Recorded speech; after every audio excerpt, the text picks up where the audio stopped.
കർഷകരെ വഞ്ചിച്ച സർക്കാർ കേരളത്തോട് മാപ്പ് പറയുക എന്ന പേരിൽ ഇപ്പോൾ കർഷകർക്ക് വേണ്ടി പാലക്കാട് DCCയുടെ നേതൃത്വത്തിൽ ഒരു ഉപവാസ സമരം നടക്കുകയാണ്. പാലക്കാട്ടെ DCC അധ്യക്ഷൻ A. തങ്കപ്പന്റെ നേതൃത്വത്തിലാണ് ഈ ഉപവാസ സമരം നടക്കുന്നത്. കർഷകരെ പൂർണ്ണമായും കേരള സർക്കാർ വഞ്ചിക്കുകയാണെന്നാണ്. 8.5 വർഷമായിട്ട് പറഞ്ഞു പറ്റിക്കുകയാണ്. അവർക്ക് കൊടുക്കുന്ന കേരളത്തിൻ്റെ വിഹിതമായിട്ടുള്ള ഇൻസെൻറ്റീവ് പോലും 3 രൂപ 60 പൈസ അവർ പിൻവലിച്ചിരിക്കുകയാണ്. അപ്പോൾ ആദ്യം ഗവൺമെൻറ് വന്ന് 40 പൈസയും പിന്നെ 1 രൂപയും കൊടുത്തു. നേരെ അവസാനം വന്നപ്പോൾ 5.20 ആക്കി ചുരുക്കി. കേന്ദ്ര ഗവൺമെൻറ് എത്രത്തോളം കൊടുക്കുന്നു അത്തോളം കമ്മിയാക്കുന്നു. അതുമാത്രമല്ല, ഇവിടെ കർഷകർക്ക് കിട്ടുന്ന ആനുകൂല്യം മുഴുവൻ ഉഴവുകൂലി ഉൾപ്പെടെയുള്ള ധാരാളം ആനുകൂല്യം വെട്ടിക്കുറച്ചുകൊണ്ടിരിക്കുന്നു. കർഷകരെ പറ്റിക്കുകയാണ്. എന്ന് വെച്ചാൽ ഈ ഗവൺമെൻറ് ഇവിടെ ബൈ ഇലക്ഷൻ നടന്നപ്പോൾ ഇപ്പോൾ പ്രഖ്യാപിച്ച് 28-20 ഇത് കഴിഞ്ഞ വർഷത്തുള്ളതാണ്. കഴിഞ്ഞ വർഷത്തുള്ളതിനെ 4 പ്രാവശ്യം ക്യാബിനറ്റ് കൂടി മാറ്റി ഉപതെരഞ്ഞെടുപ്പ് കഴിയാൻ വേണ്ടി വെയിറ്റ് നിൽക്കുകയും വീണ്ടും അത് കഴിഞ്ഞ വർഷത്തെ അതേ തുകയാണ് ഇപ്പോൾ പ്രഖ്യാപിച്ചിരിക്കുന്നത്.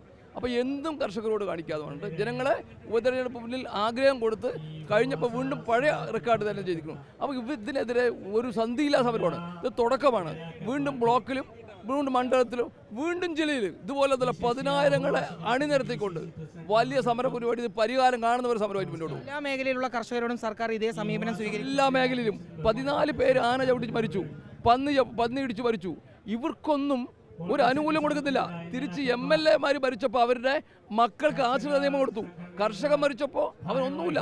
മലമ്പുഴ ഒരു കർഷകൻ ആത്മഹത്യ ചെയ്തു, അവന് ഒരു ധനസഹായം കൊടുത്തു. അപ്പോൾ കർഷകരെ എങ്ങനെയാവട്ടെ എന്ന് പോകുന്ന ഈ ഗവൺമെൻറ്റിനെതിരെ എല്ലാ മേഖല കർഷകരും, ഒരു മേഖലയല്ല എല്ലാ മേഖലയിലെ കർഷകർക്കും അവഗണനയ്ക്കെതിരാണ് ഈ സമരം. പാലക്കാട് എന്ന് പറയുന്നത് കേരളത്തിൻ്റെ നെല്ലറയാണെന്ന് പറയപ്പെടുന്നതാണ്. പക്ഷേ പാലക്കാട്ടെ നെൽകർഷകർ സമാനതകളില്ലാത്ത പ്രശ്നങ്ങളാണ് അനുഭവിക്കുന്നത്. പല ആളുകളും ഇപ്പോൾ നെൽകൃഷി തന്നെ ഉപേക്ഷിച്ച് പോവുകയാണ്.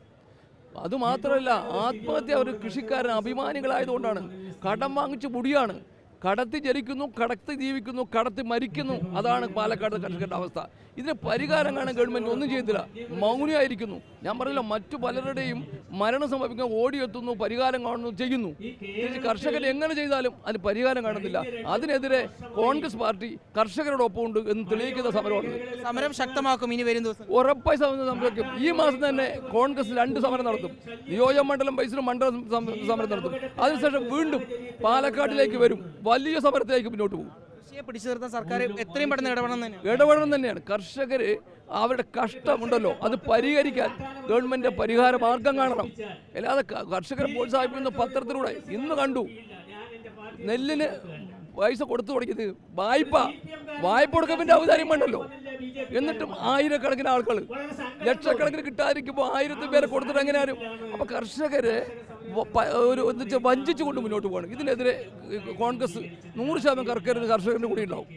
കർഷകർക്ക് വേണ്ടി പാലക്കാട്ടെ കോൺഗ്രസിന്റെ ജില്ലാ അധ്യക്ഷന്റെ നേതൃത്വത്തിലാണ് ഇപ്പോൾ ഈ ഒരു ഉപവാസ സമരം നടക്കുന്നത്. നമുക്ക് ദൃശ്യങ്ങൾ കാണാം. വേദിയിൽ പാലക്കാട് മുൻ MP ആയിരുന്ന VS വിജയരാഘവനും അതുപോലെ തന്നെ രമ്യ ഹരിദാസ് ഉൾപ്പെടെയുള്ളവർ ഇവിടെയുണ്ട്. ഏതായാലും കർഷകരുടെ ഈ ഒരു വിഷയത്തിൽ കൃത്യമായിട്ടുള്ള നിലപാട് സർക്കാർ എടുക്കണം. കർഷകരെ സംരക്ഷിക്കുന്ന രീതിയിലുള്ള നിലപാടുകൾ എത്രയും പെട്ടെന്ന് സർക്കാർ സ്വീകരിക്കണം. കർഷകർക്ക് അനുകൂലമാവുന്ന രീതിയിൽ നിലപാടുകളുമായി സർക്കാർ മുന്നോട്ട് പോയില്ലെങ്കിൽ പ്രതിഷേധം ശക്തമാക്കും.